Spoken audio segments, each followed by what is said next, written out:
All right.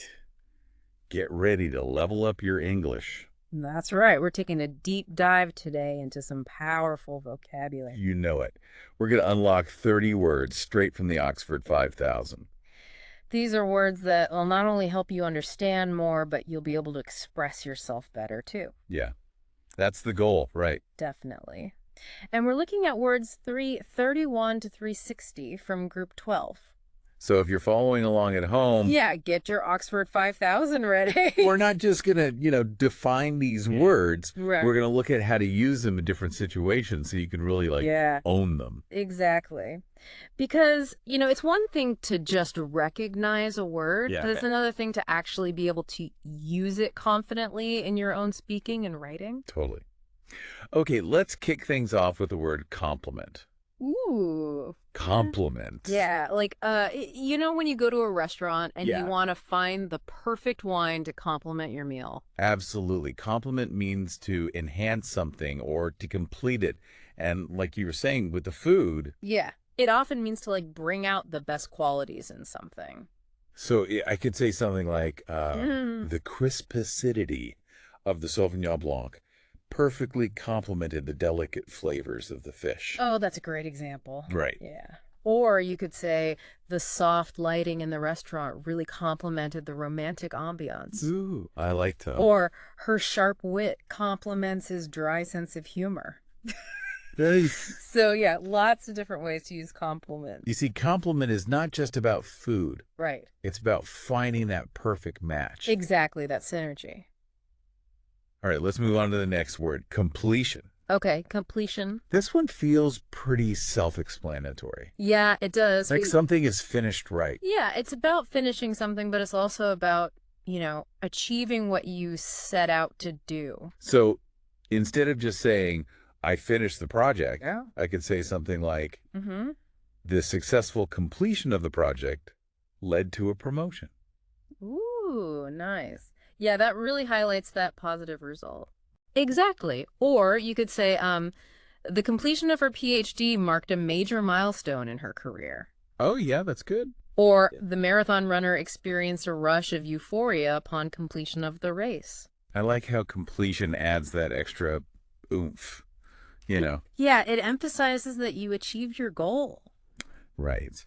All right, let's talk about complexity. Oh, complexity. This one feels relevant to our lives right now, don't you think? Oh, absolutely. Everything seems so complex these days. Yeah. Well, complexity really is about those situations that are, intricate. Mm-hmm. They have lots of interconnected parts. So, when you change one thing, it can have effects throughout the whole system. Right. And sometimes it's hard to untangle it all. Exactly. It's often used to describe, situations that don't have easy answers.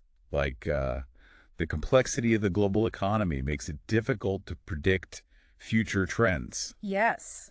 Or the human brain is a marvel of complexity. Wow. Yeah, that's true. And even in everyday life, you could say the instructions for assembling the furniture were needlessly complex.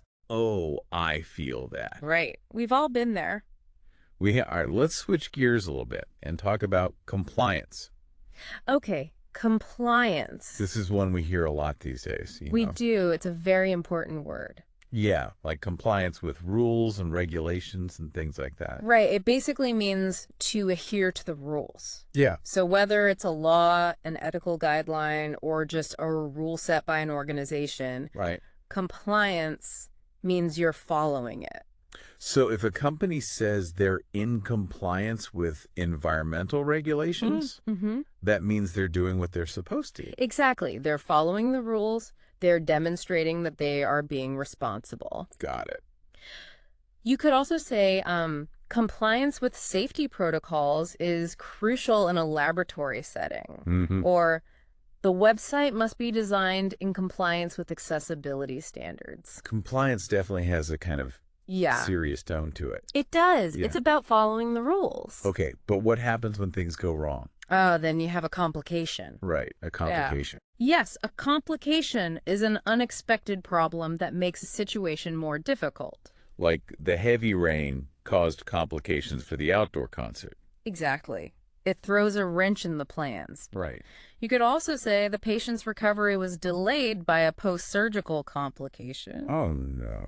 Or a sudden change in regulations created complications for businesses trying to comply. So complications, Yeah. they're those unexpected things that make life a little bit harder. They can make things tricky. They can. But sometimes we have to just comply even if we don't want to. Oh, that's true. Sometimes you just got to do what you got to do. Exactly. So comply is the verb, the action of following those rules or requests. Right. So like passengers must comply with the airline's baggage restrictions. Exactly. No getting around that one. Nope. Other examples could be he was reluctant to comply with his parents' wishes. Teenagers. Right. Always pushing the boundaries, or failure to comply with the court order could result in penalties. Oh, yeah, that's serious. So yeah, you gotta comply sometimes. All right, let's move on to a word that I think is really fun. Okay. Compose.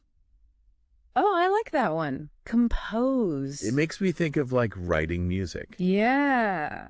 But I know it has other meanings as well. It does. Compose is a pretty versatile word. Yeah. So it can refer to creating something, like you said, a piece of music, but also writing. And it can also mean to calm yourself down. Oh, okay. Or even to be made up of different parts. So, like, she spent the afternoon composing a heartfelt letter to her grandmother. Beautiful example. Right. Yeah, or he took a deep breath to compose himself before delivering the speech. That's a good one. Yeah, so he's calming himself down, and then in a different sense, the team is composed of experts from diverse fields. So let's talk about the parts that make up something. Exactly. Okay, well, since we're on the topic of music, Yes. let's talk about composer. Composer, yes. Yeah. The person who creates the music. Right, like Beethoven is considered one of history's greatest composers. Absolutely, a master composer. Definitely. Or the young composer's symphony received rave reviews. Oh, wow, what an accomplishment. Yeah. And we could also say the film score was composed by a renowned musician. Very nice. So yeah, composer, the person who creates the music. All right, so we talked about the verb compose. We talked about the person, the composer. Right. Now let's talk about composition. Okay, composition. I feel like I should be able to guess this one. Yeah, I think you can. But go ahead. Composition is basically the finished product. Okay. So it's what you created, whether it's a piece of music, a written work, or even a visual artwork. So the student's composition demonstrated a strong understanding of the topic. Perfect. A well-written composition. Yeah, or the photographer's composition captured the beauty of the landscape. No, I like that one. And in the world of music, the orchestra performed a hauntingly beautiful composition by Mozart. Ah, beautiful. So yeah, composition, that finished creative work. All right, let's move on to a word that can be a little bit tricky. Okay, I like a challenge. Compound. Compound. Oh, yes. This one can be a bit tricky because it can be both a noun and a verb. Yeah. So as a noun, a compound is a substance that's made up of two or more elements. Like water is a compound of hydrogen and oxygen. Okay. But as a verb, it means to combine things or to make a situation worse. Okay, so I could say the chemist analyzed the compound to determine its properties. Perfect. So there we're using it as a noun. Okay. Right? But then you could also say her financial woes were compounded by a sudden job loss. Oh, that's sad. Yeah. Yeah. So in that case, it means to make something worse. And in a more everyday sense, you could say leaving the dishes unwashed only compounds the problem. Right. It just makes it worse. Exactly. It just keeps piling up. Okay, well, speaking of making things better. Yes. Let's talk about the word comprehensive. Comprehensive. This is one of my favorite words. Oh, why is that?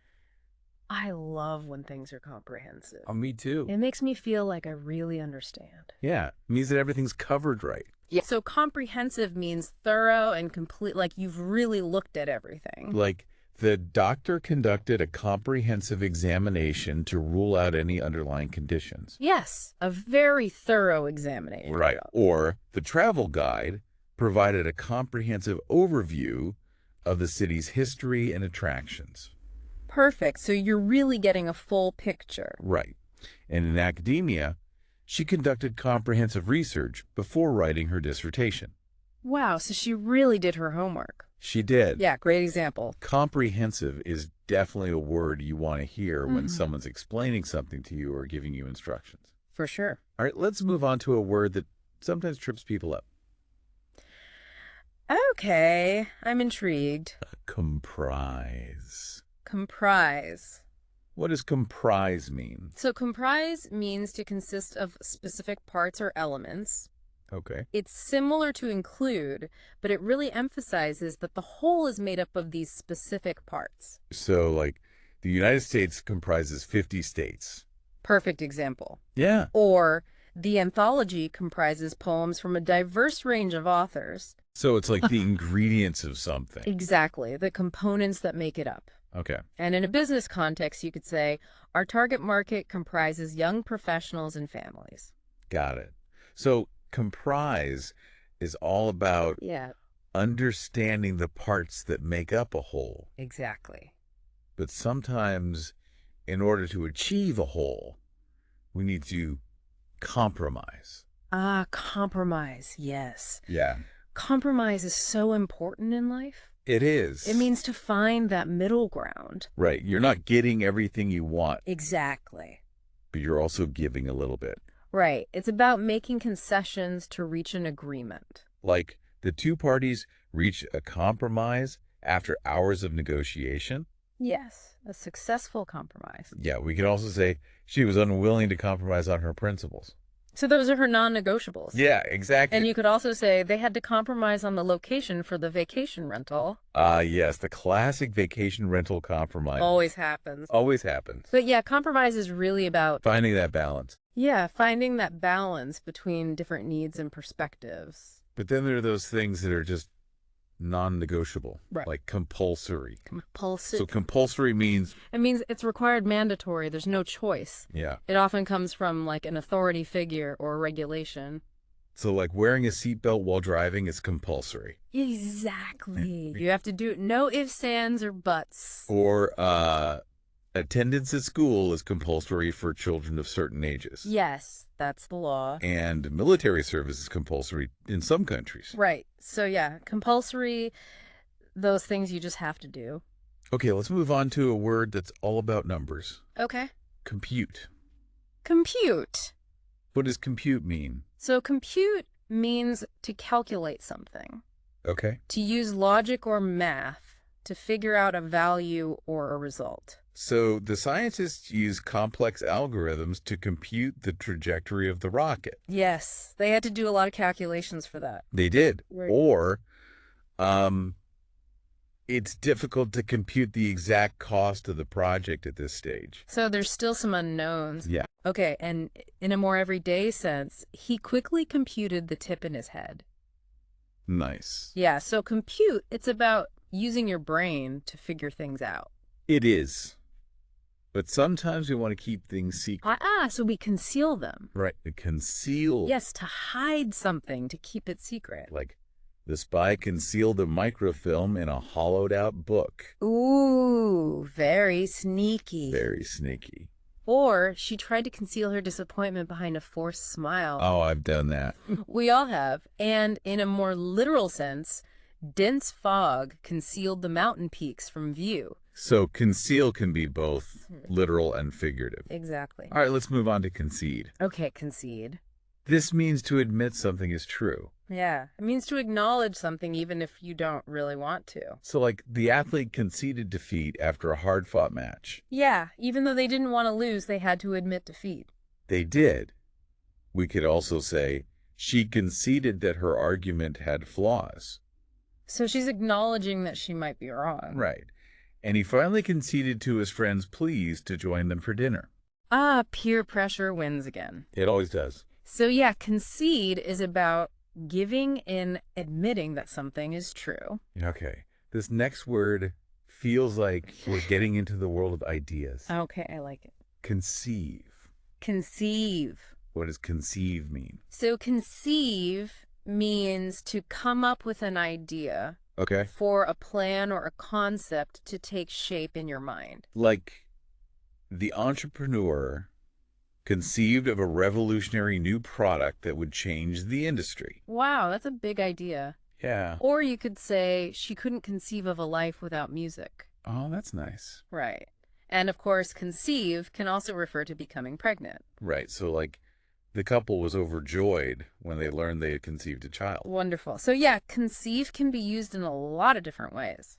But it's always about that moment of creation. Exactly. That spark of an idea. All right, let's talk about conception now. Okay, so conception is the noun form. Mm-hmm. It's the idea that has been conceived. So, like, the architect's initial conception of the building underwent several revisions? So the idea changed over time. Yeah.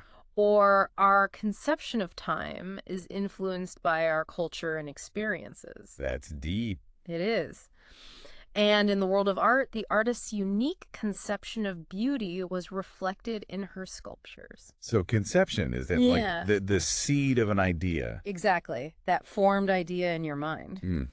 All right, let's move on to concession. Concession. This one comes up a lot in like negotiations and stuff. It does. It means something that you give or allow in order to reach an agreement. So like the company made several concessions during the labor negotiations. Mm-hmm. So they had to give a little to get a little here. Yeah.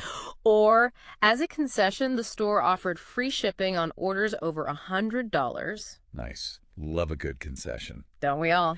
And then you could also say he refused to make any further concessions. So he's drawing a line in the sand. Exactly. No more giving in. All right, let's get concrete. Oh, I love it. Concrete. Concrete. Such a great word because it can be both literal and figurative. Yeah. So as an adjective, concrete describes something solid, tangible, real. Right.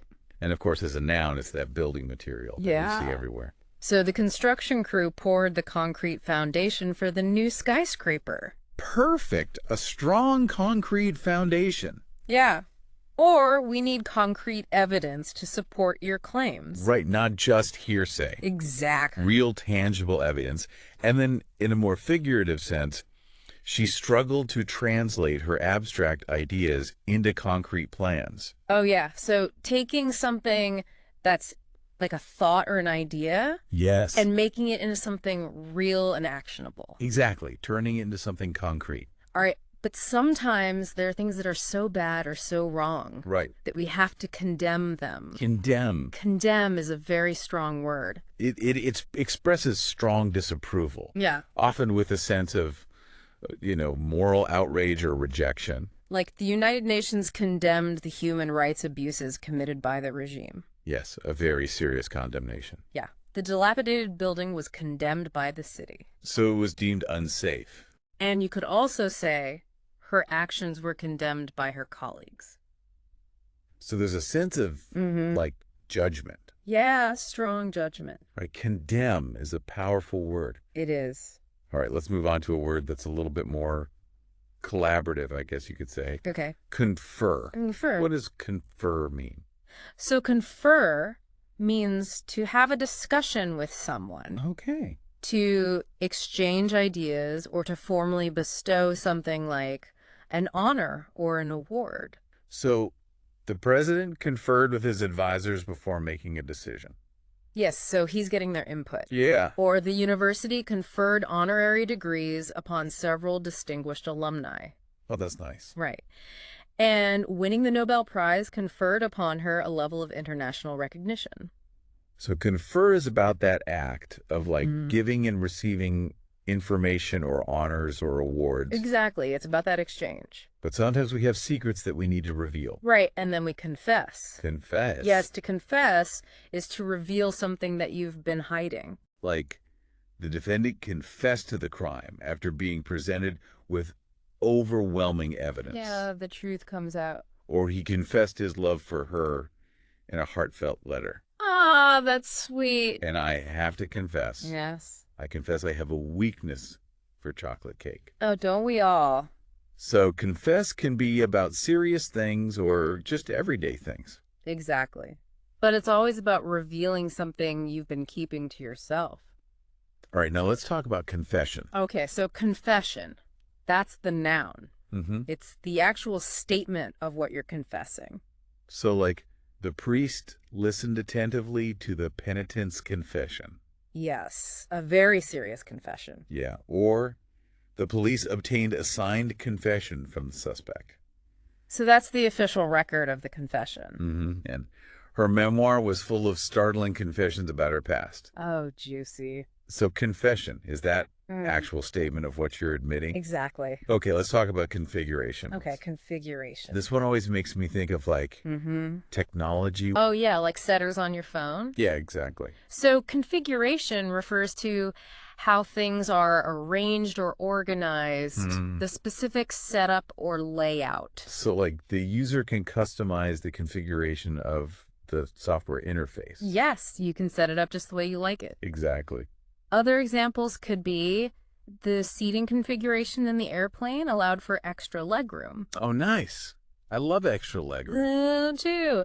And the network administrator adjusted the server's configuration to improve security. So it's all about how things are set up. Exactly. Okay, well, sometimes things can feel a little bit restrictive. Confining. Confining. What does confining mean? So confining means to set limits to restrict something. Okay. It can refer to a physical space or even an idea or a concept. So like the prisoner was confined to a small cell. Yeah, a very literal example of confinement. Right, or please confine your remarks to the topic at hand. So stay on topic. Yeah, exactly. And her illness confined her to the house for weeks.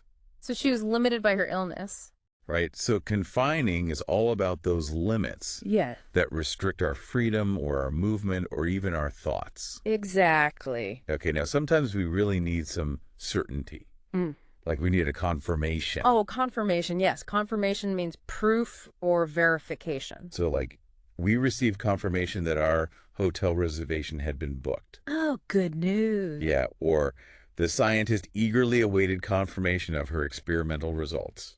She wants to know if her hypothesis is correct. Exactly. And you could also say the email served as confirmation of our agreement. So confirmation is all about getting that solid evidence or proof that something is true. Exactly. Okay, let's move on to our final word for today. Okay, bring it on. Confront. Confront. What does confront mean? To confront something means to face it directly. Okay. Whether it's a problem, a person, or even your own fears. So, like, she decided to confront her fear of heights by taking a rock climbing class. Wow, that's brave. Very brave. Or the employees confronted their boss about the unfair working conditions. Standing up for their rights. Exactly. And you could also say he was confronted with the consequences of his actions. So it's about facing those difficult situations head on. Yeah, and sometimes those confrontations lead to, well, a confrontation. Right. Confrontation, the noun. Yes. Confrontation is that clash or that face-off where conflict happens. So the peace talks aim to prevent a military confrontation between the two nations. Very high stakes. Very high stakes. Or there was a tense confrontation between the protesters and the police. Yeah, and in a more everyday sense, she avoided a confrontation with her roommate by simply cleaning up the mess. The best way to avoid confrontation sometimes. Sometimes it's just easier to clean up the mess. Exactly. Well, we just covered 30 amazing words from the Oxford 5000. We did. And you know what's really amazing is that understanding these words can actually help you communicate better. I agree. And also understand the world around you in a deeper way. Absolutely. And, you know, the key to really mastering these words is to use them. Yes. So try to work them into your everyday conversation. Exactly. You're right. In your thinking, even challenge yourself to go beyond just the basic definition and really understand the nuances of each word. I'm curious which of these words resonated with you the most. Yeah, and how are you going to use them in your own life? Let us know. And until next time, happy wordsmithing. Keep learning.